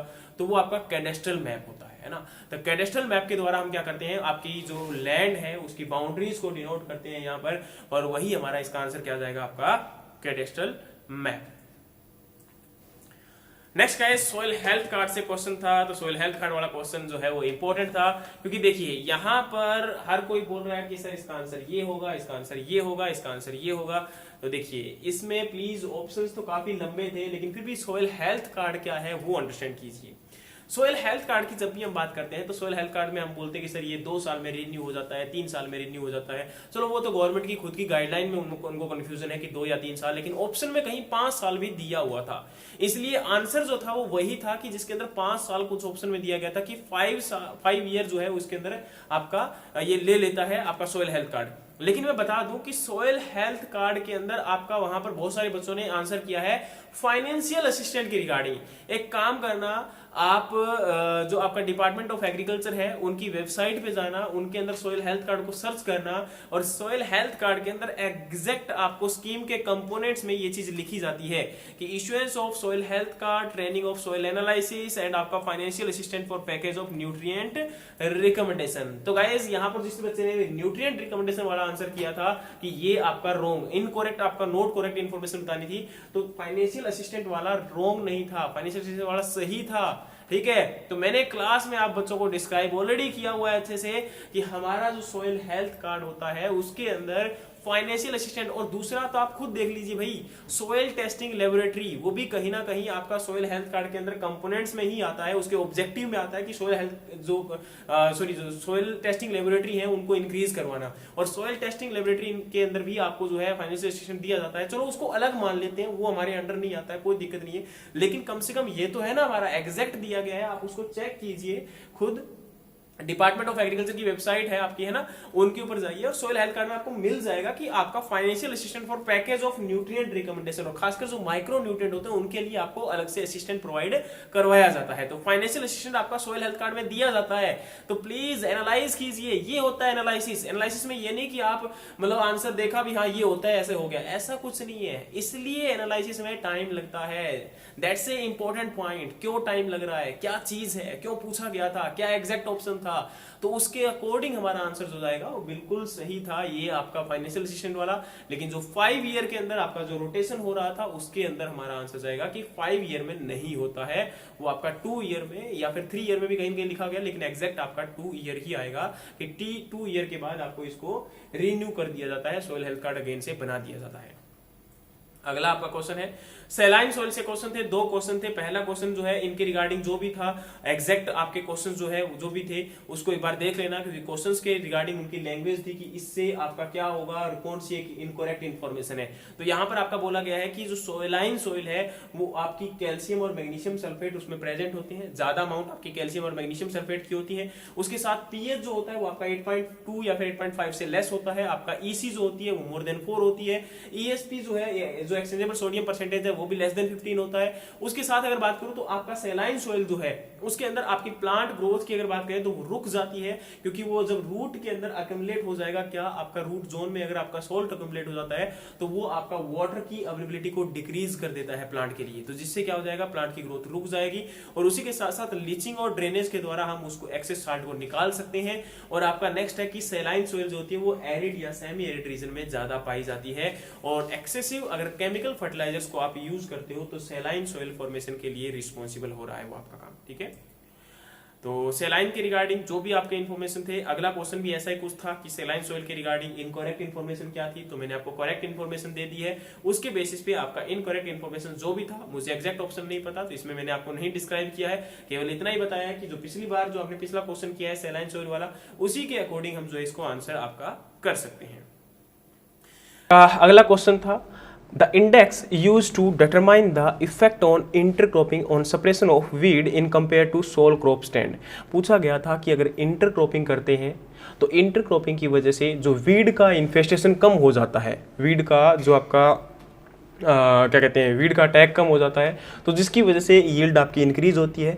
तो पूछा जा रहा है कि एक सोल क्रॉप है यानी कि एक अकेली क्रॉप है और दूसरा उसके अंदर आप इंटरक्रॉपिंग कर रहे हो, तो इंटरक्रॉपिंग करने से कितना आपका डिफरेंस हुआ, कितना फायदा हुआ, है ना। तो वो क्या इफेक्ट पड़ा इंटरक्रॉपिंग करने से वजह से आपके सोल क्रॉप के रिस्पेक्ट में वीड किया। तो यहाँ पर सबसे पहले वीड इंडेक्स, तो वीड इंडेक्स का मतलब होता है आपका कि टोटल आपका जो क्रॉप है उसके अंदर यील्ड में, जैसे मान के चलिए एक तो नॉर्मल फील्ड होता है, एक आपका वीड का इन्फेस्टेड फील्ड होता है।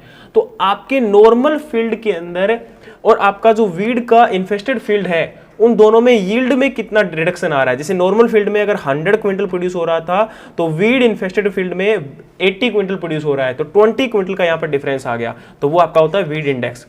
वीड स्मोदरिंग को मैं एक बार एक्सप्लेन करता हूं। नेक्स्ट है आपका weed control efficiency. Control efficiency का मतलब होता है कि जब आप केमिकल अप्लाई कर देते हो, जैसे मान के चलिए आपने एट्राजिन या सीमाजिन कुछ भी अप्लाई किया फील्ड के अंदर, है ना, तो उसको अप्लाई करने के बाद जो आपका ट्रीटेड प्लॉट है और एक आपका अनट्रीटेड प्लॉट है, उन दोनों में आपका यील्ड का क्या डिफरेंस रहता है, कितना डिफरेंस आता है, तो उसे आप क्या बोलते हो, वीड कंट्रोल एफिशिएंसी बोलते हो। नेक्स्ट है वीड इन्फेस्टेशन। वीड इन्फेस्टेशन का मतलब होता है कि पॉपुलेशन, आपका जो वीड का पॉपुलेशन है वो कितना है प्लांट के रिस्पेक्ट में, जो नॉर्मल आपके क्रॉप के प्लांट है उनके रिस्पेक्ट में कितने आपके वीड के प्लांट हैं, वो आपका होता है वीड का इन्फेस्टेशन। और लास्ट बच गया आपका स्मोदरिंग, और एक ऑप्शन और भी था, ऑप्शन मुझे पता नहीं है, लेकिन यहां पर वीड स्मोदरिंग एफिशिएंसी का मतलब क्या होगा कि आपका स्मोदरिंग का मतलब क्या होता है? स्प्रेस कर देना। तो यहां पर स्प्रेस कौन करता है? आप इंटरक्रॉपिंग करते हो तो उसकी वजह से स्प्रेशन होता है। तो ये आपकी एग्जैक्ट डेफिनेशन थी किसकी? वीड स्मोदरिंग एफिशिएंसी की। तो इसका आंसर आपका क्या होगा?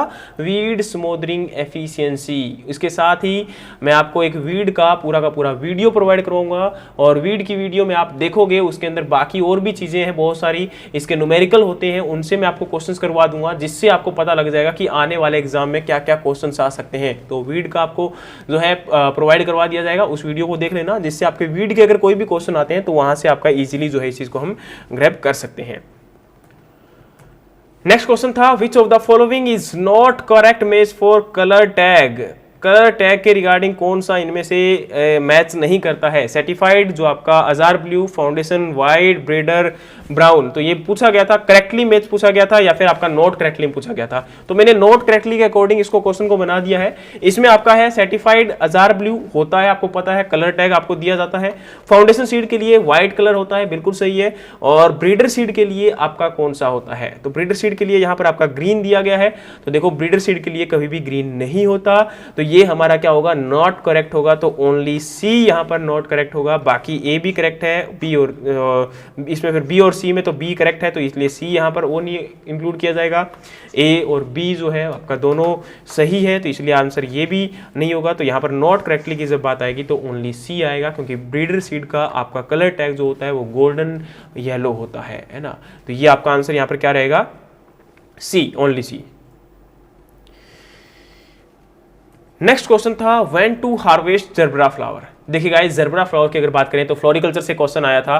साइंटिफिक नेम जर्बरा का फ्लावर का आपका जो है जर्बरा जेमेसोनी होता है। और अगर बात करें फैमिली तो एस्ट्रेसी या कंपोजिटी फैमिली होती है। और जर्बरा फ्लावर जो है वो आपका 7 to 8 वीक के आफ्टर इसको प्लांटिंग जो मतलब प्लांटिंग के 7 से 8 वीक के बाद ये क्या कर देता है? फ्लावर प्रोड्यूस कर देता है। और अगर बात करें इसके अंदर तो आपका प्लांट जो है वो आपका बोला जा रहा है प्लांट है productive life of 24 to 30 month, यानी कि जो इसके अंदर प्रोडक्शन होता है वो आपका 24 से 30 मंथ के बीच में जिसमें इसका प्रोडक्शन हो जाता है। इतने दिनों के अंदर ये आपका फूल जो है वो प्रोड्यूस करने के बाद प्लांट आपका खत्म हो जाता है। और नेक्स्ट बोला गया कि flower are ready to harvest when 2 to 3 whorls of stamen are developed. आपके जो स्टेमन के 2 से 3 होल्स बन जाते हैं तो उस समय इसको हम फ्लावर को हार्वेस्ट कर सकते हैं। तो फ्लावर आप पा रहे होंगे ये आपका जर्बरा फ्लावर होता है और यहां से आप इजीली इसको याद कर सकते हैं। तो इनमें से ही कुछ क्वेश्चन के अंदर ऑप्शन थे, तो इसलिए मैंने ऑप्शन को ना रखते हुए यहां पर डायरेक्टली आपका क्या कर दिया, इसको एक्सप्लेन कर दिया कि इसके अंदर क्या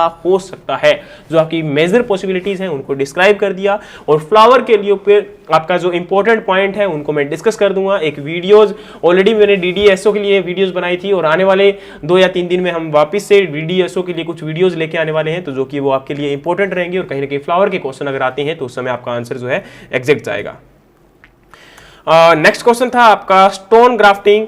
तो देखिए गाइस, स्टोन ग्राफ्टिंग की अगर बात करता हूं तो स्टोन ग्राफ्टिंग आपको पता है वैसे तो मैंगो में आप करते हो, मैंगो की सीडलिंग होती है, उस सीडलिंग को आप क्या करते हो, सीडलिंग के अंदर ग्राफ्टिंग करने का काम करते हो। ठीक है, तो यहां पर पूरा का पूरा आपको एक्सप्लेन किया गया है कि आपका सीडलिंग को जर्मिनेट करवाया जाता है, उसको सीड ट्रे में ग्रो करवाया जाएगा। वो जर्मिनेट जब कर जाएगा, सीडलिंग ग्रो हो जाएगी, तो उस समय उसको आपके टेंडर को आपका जो स्टेम होता है नीचे से रूट स्टॉक उसको एज इट इज रहने देते हैं और सायन किसी और भी प्लांट का हम लेके आते हैं और उसके ऊपर एज इट इज उसको लगा लेते हैं। और लगाने के बाद क्या है, ये हमारा इस प्रकार से आप देख पा रहे होंगे, ये हमारा जो है एक प्लांट प्रिपेयर हो जाता है।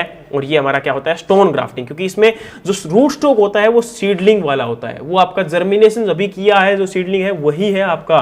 ठीक है, तो इसके अंदर आपका ये इंपॉर्टेंट पॉइंट रहता है कि स्टोन ग्राफ्टिंग में होता क्या है ना। तो इसी से रिगार्डिंग क्वेश्चन आया था, तो वो आपका इसके अंदर आपका एक्सप्लेन कर दिया गया है, तो जिससे आप आंसर इजीली कर सकते हैं। और नेक्स्ट आपका जो क्वेश्चन था वो फर्टिलाइजर के रिगार्डिंग था कि फर्टिलाइजर क्या होते हैं, व्हाट अबाउट फर्टिलाइजर्स, है ना। तो फर्टिलाइजर जो है वो आपके नेचुरल या फिर आर्टिफिशियल आपके जो केमिकल या फिर आपके जिनके अंदर प्लांट की ग्रोथ के लिए या फिर जो एक्स्ट्रा आपके प्लांट को न्यूट्रिएंट की रिक्वायरमेंट है जो कि आपके सोइल में अवेलेबल नहीं है, तो वो आपके जो फर्टिलाइजर प्रोवाइड करवाए जाते हैं। अब फर्टिलाइजर नेचुरल भी हो सकते हैं और आर्टिफिशियल भी हो सकते हैं, ये इंपॉर्टेंट है, क्योंकि नेचुरल आपके ऑर्गेनिक फर्टिलाइजर है या फिर आपके जो बायो फर्टिलाइजर है वो भी तो फर्टिलाइजर ही है ना, जो कि आपके एक्स्ट्रा न्यूट्रिएंट प्रोवाइड करवा रहे हैं। लेकिन फर्टिलाइजर यहाँ पर केमिकल भी हो सकते हैं और केमिकली जो फर्टिलाइजर्स हैं, और आजकल एक नई और टर्मिनोलॉजी आती है कि नैनो न्यूट्रिएंट, है ना, आपके नैनो माइक्रो न्यूट्रिएंट्स जो है वो 4G जिसको लिखा जाता है, कुछ आपने देखा होगा, उसका क्या होता है वो भी मैं आपको एक्सप्लेन कर दूं, आने वाले एग्जाम में कहीं पूछा भी जा सकता है। कि 4G न्यूट्रिएंट आप जिसको बोलते हो, तो वो न्यूट्रिएंट क्या होते हैं, आईसीआर के कोलैबोरेशन के साथ इनको निकाला गया था, आईसीआर ने इनको रिकमेंड भी किया था। इनकी बहुत ही लेस अमाउंट हमें यूज करनी पड़ती है आपके जो है फील्ड के अंदर, जैसे हम 18 किलोग्राम, 20 किलोग्राम, 100 किलोग्राम फर्टिलाइजर को यूज करते हैं, तो इनकी तो पीपीएम में अमाउंट को अगर यूज करेंगे तो उससे हमारा काम हो जाएगा, और ये आपके एनिमल्स और ह्यूमन बीइंग के लिए 100% हेल्दी होते हैं। नैनो न्यूट्रिएंट की बात कर रहा हूं, नैनो फर्टिलाइजर की बात कर रहा हूं, जो 4G फर्टिलाइजर बोले जाते हैं आजकल, तो उसकी बात कर रहा हूं, तो उसको समझ लेना यहां पर, और उसी के साथ आने वाले एग्जाम में यहां से कुछ क्वेश्चंस हो सकते हैं। तो गाइज ये हमारे कुछ इंपॉर्टेंट क्वेश्चंस थे जो कि आपके आरआरबी एसओ में पूछे गए थे, और यही क्वेश्चंस थे जिनसे आपका कुछ बच्चे बोल रहे सर बहुत लेंदी है, कुछ ये था। अब बताइए कि ऐसा कोई क्वेश्चन था जो सुना हुआ नहीं था? ऐसा कोई भी क्वेश्चन नहीं था। हम नॉर्मली जिनको क्लास में डिस्कस करते हैं, जिनको नॉर्मली हम एक्सप्लेन करते हैं, वही क्वेश्चन आपके एग्जाम में आए थे। तो ऐसा कुछ भी नहीं था कि एग्जाम में जो ट्रिकी हो, लेकिन यहां पर जस्ट इतनी बात थी कि क्वेश्चन के जो ऑप्शन थे वो लेंदी थे ना।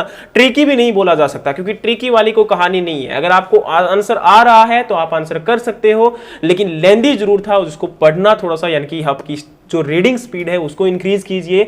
आई एम बेटिंग दैट कि आप आराम से हर क्वेश्चन को कर सकते थे। अगर रीडिंग स्पीड आपकी अच्छी है तो मैं गारंटी देता हूं कि मोर देन 35+ क्वेश्चन हर एक बच्चे ने, जिसकी प्रिपरेशन अच्छी थी, उसने अटेम्प्ट किए होंगे। और वैसे अगर कट ऑफ की बात करें तो कट ऑफ इतनी नहीं जाएगी, घबराना मत। कुछ बच्चे ये सोच के कि सर 35 तो किए होंगे ना, ऐसा कुछ नहीं है, नॉर्मल मैं बोल रहा हूँ आपका। तो जो भी बच्चा अगर आपका 25+ अगर करके आया है तो वो अगर श्योर लग रहा है उसको, तो उसका आपको मान सकते हैं कि सिलेक्शन हो सकता है। केवल एग्रीकल्चर की बात कर रहा हूं, क्योंकि फाइनेंशियल असिस्टेंट बोला गया था कि काफी हार्ड आया था। तो फाइनेंशियल असिस्टेंट जो आपका जो पोर्शन था वो थोड़ा सा डिफिकल्ट था, लेकिन इस बार जो हमने मेहनत की थी, यहाँ पर करवाई थी टीचर्स ने, उसके अकॉर्डिंग जितने भी बच्चे थे वो बोल रहे थे कि सर फाइनेंशियल असिस्टेंट बहुत अच्छा था, है ना, हमारा बहुत अच्छा हुआ है कि कम से कम हमने 20 से ऊपर किए हैं। 6-7 बच्चे थे, उन्होंने सभी ने 20 से ऊपर अटेम्प्ट किए हैं। किसका? Financial assistant. तो हमें उम्मीद है गाइस कि आपको ये वीडियो पसंद आया होगा, और जहां कहीं भी आपको डाउट लगे, हो सकता है थोड़ी बहुत गलतियां हो सकती है, कोई मिस्टेक हो सकती है, लेकिन आई डोंट थिंक सो कि कहीं भी आपको ऐसा लगा हो कि मैंने कुछ भी ऑप्शन आपको नहीं प्रोवाइड करवाया, क्योंकि ऑप्शन देखिए एग्जैक्ट नहीं पता लग सकते ना, ऑप्शन हमें पता ही नहीं थे, कैसे हम निकाल सकते हैं। तो मेमोरी बेस्ड जो जितनी चीजें थी उसी के अकॉर्डिंग ये आपका एक्सप्लेनेशन किया गया है, लेकिन कहीं भी कोई गलती नहीं है, कोई गुंजाइश नहीं है कि इसके अंदर कुछ गलतियां हैं। आपका जो चीज थी उसके अकॉर्डिंग इनको एक्सप्लेन किया गया था, बहुत अच्छे से एक्सप्लेन किया था। होप सो आपको ये पसंद आया होगा। Thank you so much guys. घर रहिए, सुरक्षित रहिए।